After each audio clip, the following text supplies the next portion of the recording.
Yeah, you know, one of the best things against a Baron is to burst him down. One of the best things against burst is to get a solid heal coming through from someone like a Lyra. So it does make sense to force this change up. But now G2, Kestrel being banned away by SaltyPotatoes, I think is an incredibly smart ban at this point. But now G2, again, have options. I would like to see them go for their captain, like to take something like the Arden, and then maybe even the Grace or the Catherine, and save their final pick for that counter for the side of Hundor. It's not even so much for Hundor to get a counter pick, but more to make sure that Hundor doesn't get counter picked himself. I agree. I like the fact that G2 didn't fall to the same trap SaltyPotatoes laid down the first game, where had they picked the Vox, they would have went for a Saw, and this time they have a Lyra, an even stronger pushing composition. However, now they do have the Vox available for themselves, and because they have it with the Lyra, they could still defend against something like a Saw, against something like a Baron. Even if G2 pick up Baron again, with the Vox and the Lyra, you can use the portals to initiate on top of the Baron. That was one of the initial counters to Baron when he was very popular back in 2.7. See where they do choose to go with this one. Still 30 seconds, and it's going to be a Jewel locked in. This is not something I was expecting to see coming out of Sneaky. Yeah, Jewel is still very, very strong this update. She's one of my favorite laners to play currently. It is one of Sneaky's top heroes. It's one of his most played heroes. I think it's his third most played, if I'm not mistaken. And it's a pick that has a lot of survivability. And because there's a Krull Arden, those aren't two that are likely to end up on your back, which is the key for a Jewel, is to keep opponents in front of her and make sure that she has that bonus armor plating and the bonus shield that comes with her perks. So, you know, again, this is just really nice by both these teams in terms of the draft in keeping their composition focused on what their opponents are going to be able to do and trying to defeat them that way. Very interesting to see here what G2 is going to pick up as the last pick for the lane role, because if you go for the Vox, while it can work, especially a Poison Shift can reduce the healing coming from Lyra, and you can also dance around the Jewel with your mobility at the same time. Because of your low range, Jewel can actually apply a lot of pressure early on and can shut you down. So instead they go with the Celeste.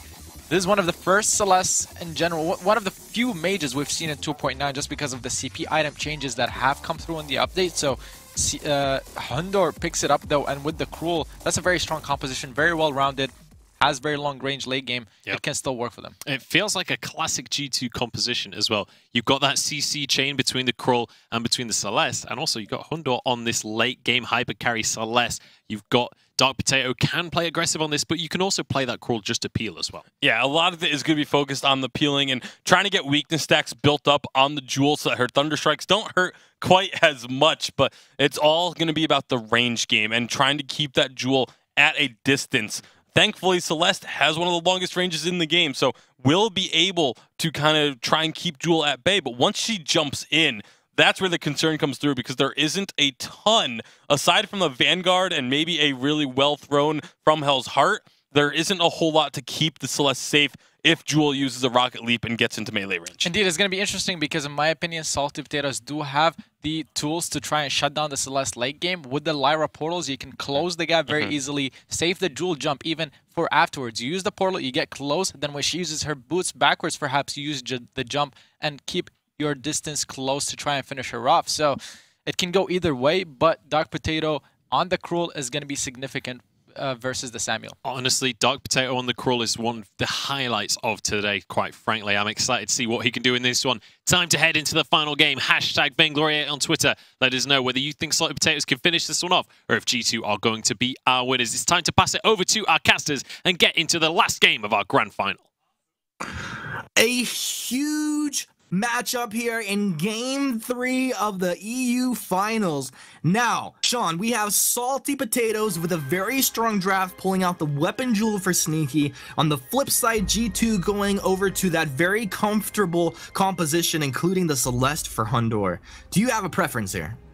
Yeah, I have a preference, Humanist. I want G2, or actually, no, you know what? I'm going to go for SP to be taking this. SaltyPotatoes. You said you had a preference. I do have a preference. Sneaky is going to get to late game with this Jewel. If he gets to late game, he's going to be able to do tons of damage with his weapon power. He's going to be able to get those crits online at level 8, 100% crits with those Thunder Strikes. So I think that SaltyPotatoes does have this in the bag. They just have to deny the Celeste, Hundor Celeste, from getting to late game, shut her down early. If they're able to shut her down and avoid ganks from Dark Potato on this Cruel, then they're going to be doing really well. Hundor Celeste is a thing of beauty. Now, Dark Potato, empowered up, he's going to get the Vanguard. They get the Core Collapse as well. Class taking a whole lot of damage, but they don't want to dive under the turret just yet. Two of them level 2, Keanu only level 1 there. But a nice aggressive maneuver from G2. Yes, very, very aggressive, poking out there, going under that turret a little bit. If Hundor can just get to level 8, then he's going to be able to get those maxed out ranged on the Heliogenesis, and he's going to just do tons of work, tons of damage. I'd like to see Hundor pick up at some point a Dragon's Eye in his build. The Joker, I would like to see the same thing, Dragon's Eye on him as well. They both have a lot of poke damage that they're going to be able to do, but with Hundor, I feel like the Celeste is a little bit stronger. She's got really good map control when she throws down those Heliogenesis and can make it a virtual minefield out there on the fold. Right, providing vision as well can be a huge thing. I wonder, is this a game where a Frostburn is going to make sense? Will we see that be even built here? No, I don't think so, unless Joker picks that up versus Dark Potato to maybe kite him out a little bit better, put some slows on him, because we know the Vanguard interaction with the Dead Man's Rush could have, and the Shadow's Empowerment can actually be a really good movement speed bonus for Cruel when he's coming out of the bushes. But I feel like the Dragon's Eye would be a little bit stronger here, because you do get a lot more bang for your buck for the Joker. I feel like Hundor just needs to... They actually need to chain their CC for G2. If they can chain their CC onto their focus target, which should be Jewel, just stun her up with a Core Collapse, get down from Hell's Heart, they should be able to continuously just take her out over and over again. Yeah, well, that would be ideal for G2, but I'm sure Sneaky's going to have something to say about that. Sneaky, we'll see what he builds into.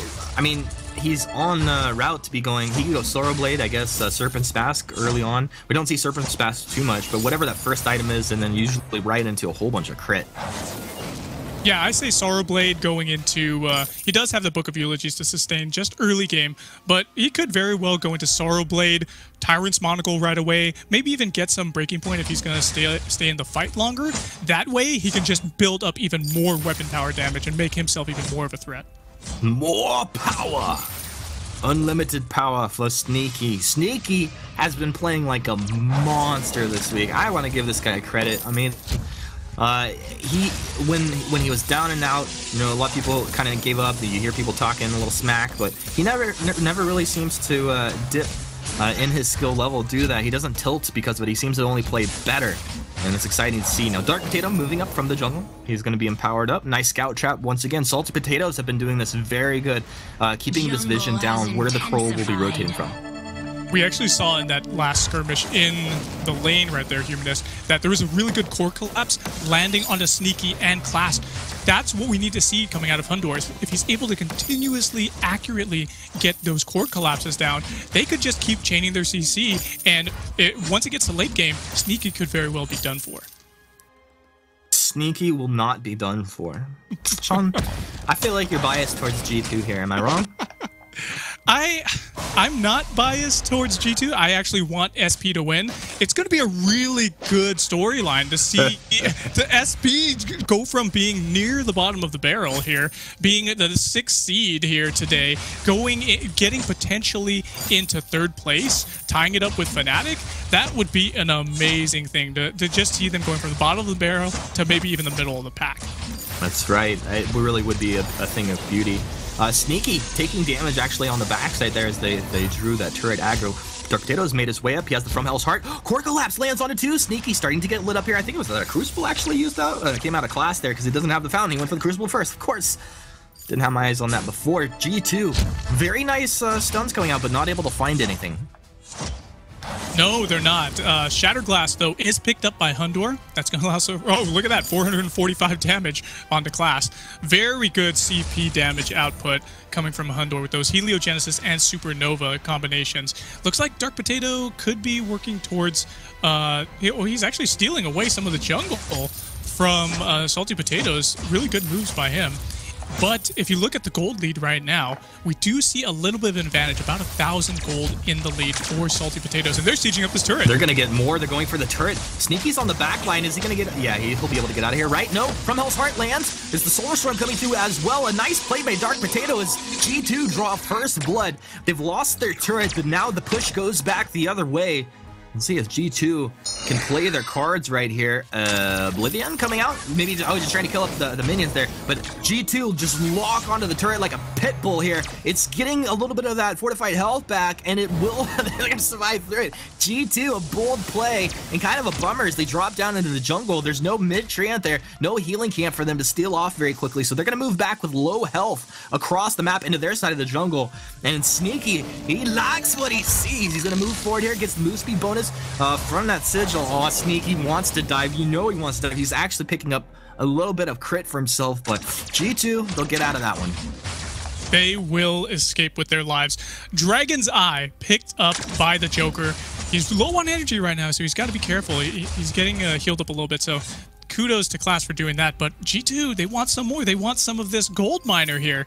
We don't see Class yet with a Fountain of Renewal, but once he gets that, that's going to allow for even more sustain in these later team fights. Sorrowblade was picked up for Sneaky a couple minutes ago, and it looks like he is working towards perhaps a tornado trigger, and that's going to allow him for some really quick auto attacks. We see that there, 295 damage coming out already onto some of these minions.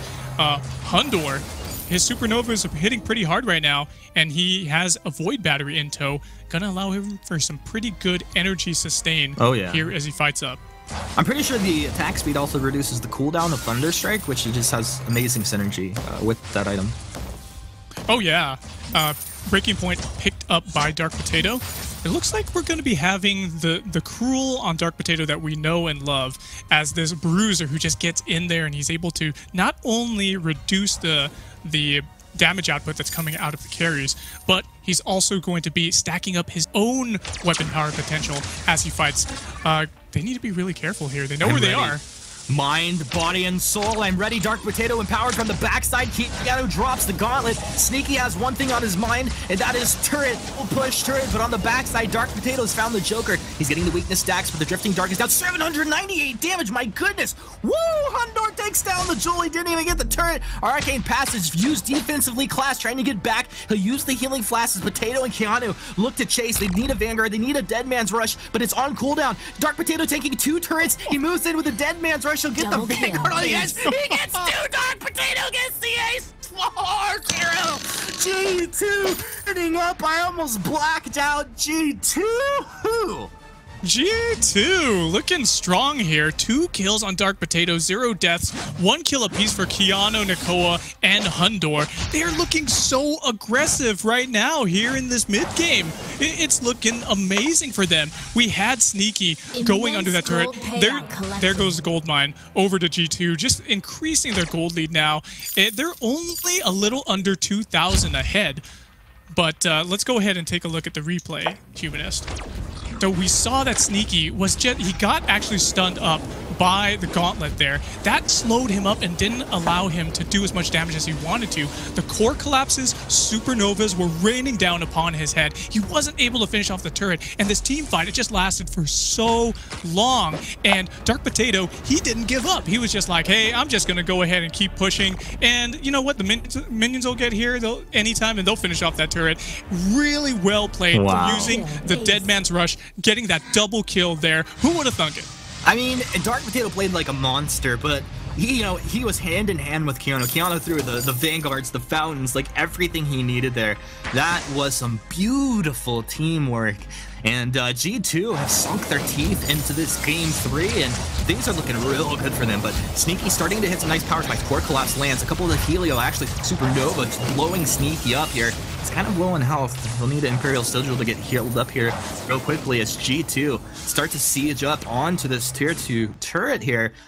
I'm curious what the play is. Did G2 just hang around, or are they going to look to take something else off the map? I feel like they could just hang around. They all have pretty healthy health bars. The energy is going down a little bit for Hundor. The problem is that Sneaky's kind of looking to poke, but Hundor is winning that poke battle right now. I almost feel like SaltyPotatoes need to just absolutely commit, and maybe that's what they're going to do. As Sneaky picks up the level 9 infusion, he's now going to move out onto the map here. Who's the target? Sigil's down in the brush. Class frontlining for his team. Hundor, he's not super healthy in his overall energy. Well, there's going to be a gauntlet over the wall. A very nice job with the Rocket Leaf stunned up. Sneaky, he's done it again. Solar Storm not even needed as it comes through. G2 punishing SaltyPotatoes for some small mistakes right there. Dark Potato moves in. He's on a sliver of health, but he does not care at all. Dark Potato in the building, and he's feeling himself. Dark Potato getting the Vanguard and surviving just long enough to be able to take out that turret. Really well done by them. Look at the score right now, Human. It's 0-5, and we have about 4,000 gold lead in the bank for G2. Things are looking really good for them. We have the Shatter Glass, Eve of Harvest for Hundor. He's going to be able to sustain his energy and life a lot better. Atlas Pauldron just picked up. That's really important here because Keanu Nakoa is going to be able to dive in, maybe hit a blood for blood, and he's going to be able to activate that Atlas Pauldron to reduce the damage per second coming out of Sneaky. Yeah, that's going to be a great activatable item that he can get in there and use. I'm amazed looking at Hundor here. The Clockwork has such good synergy with the Celeste. I mean, there's a lot of heroes where you feel like, yeah, it's a pretty good item. Right here, it just feels like an amazing item. It feels amazing, mostly because it actually just got buffed in the last update. We see that it actually has crystal power itself. And here's the engage. Sneaky, he's going Dienzio. He dives the turret on the backside. Joker gets blown up. And now Sneaky will go down to a little Core Collapse Heliogenesis combo there. Classed. Well, I don't know if he made that shot call, but he's making a shot call to run out of here right now. Classed holding Fountain through that fight. Yeah, probably not the best thing. If your carriers are going low, you got to activate that Fountain, especially if you're a Lyra here. Not only could you be able to heal them with the Fountain, but then directionally you could throw out wherever you want your Sigil. It looks like G2 is turning their attention to the Crystal Sentry here, and an Eve of Harvest picked up by the Joker. Alright, so Sneaky's been going ham on turrets. Solo diving by himself, even when stunned up, doesn't care. He was committing so much to getting that turret down. He did take it out, get some gold for his team. But Sean, was it worth it? I mean, what's the idea here? I really don't feel like it's been worth it, Humanist. If Sneaky is going to be successful at all, look at, he's only got 0 kills and 4 deaths here, 0 assists. He's all the way on the front lines all the time. He needs to be able to be in better communication with his team. Dark Potato's going in for it, but he just backs off. Look at Hundor right now. He's got nearly full build. He actually has full build with his CP damage items. Oh, the big red button. Clearing out the minion wave. It's actually a pretty good usage of it, typically. Sneaky trying to be sneaky in the top side, but Hundor's like, I see you, bro. You know, you can't just walk down the lane and try to maybe take another turret without us noticing. It's kind of insane. The weapon jewel can actually take a turret through the fortified health that it has, the backdoor protection. Yeah, she definitely can, but the thing is, you've got to be able to coordinate with your team. If Sneaky is constantly up there, oh, these Helios are just dropping 700 damage. Oh my goodness, that is a thing of beauty. Solar Storm rips through, but off the mark. Core Collapse preemptive as Dark Potato moves in from the brush. Dark Potato, he is sitting here on Sneaky, but has he gone too far to get the Fountain? The Gauntlet comes down, so nail a class with the Rocket Leap in. Sneaky, it's like he can't choose which target to focus. He's back onto Dark Potato, but G2 have the damage. They take 1, 2, looking for 3. How about a double kill for Dark Potato in the base of SaltyPotatoes? It's a disaster, Sean. G2 looking to close out game 3 here and take the finals. They'll split down the damage on these turrets, reducing the cooldown timers, and beautiful things happening for G2 in week 2 when they needed a miracle run to the finals to pull themselves up in the overall point standings. They get her done. They get it done, Humanist. G2 looking gorgeous, darling. They were able to just completely push over and over again. They didn't care if Sneaky was out there taking their turrets. And you know what? We're just gonna Helio you to death, supernova you to death, and that's exactly what they were doing. They stunned up Sneaky so many times. The damage output from Hundor was just insanity, and getting a perfect game is exactly what G2 needed to do here, and now they have won the finals for this weekend. Looking good here in Europe. You want to go to the Vainglory World Championship, you got to play like it. G2 have done that time and time again here through this weekend. beyond excited. There's so much drama in the EU